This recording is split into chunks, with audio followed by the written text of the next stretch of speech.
Ayon sa balita, nung pandemya pa pala inaayos na ang annulment nina Jericho Rosales at Kim Jones.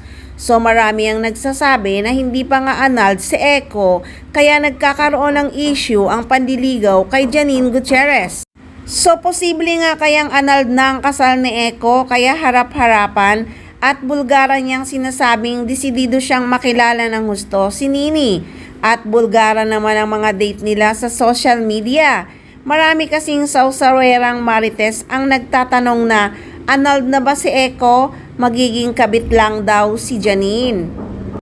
Kapansin-pansin lang lately ang pananahimik ng mga paayuda ng Econin. Sa bagay, wala naman talaga silang ganap, puro sa shooting lang ng seryeng Lavender Fields. Yung birthday lang talaga ni Janine ang inaabangan ng mga fans ang paayuda, pero hindi talaga nailabas ang mga ganap.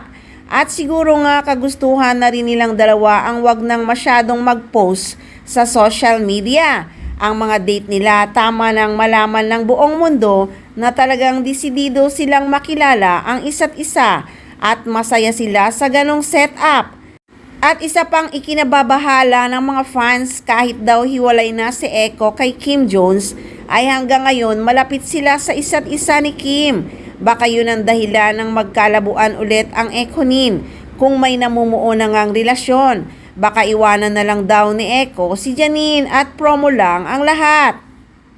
Pero syempre para sa aming nagmamahal na sa Econin at sobrang kinikilig, yung hindi naniniwala, wala kaming pake. Basta what we see is what we feel. They are so much in love. At baka magulat na lang tayo mag-propose na si Echo.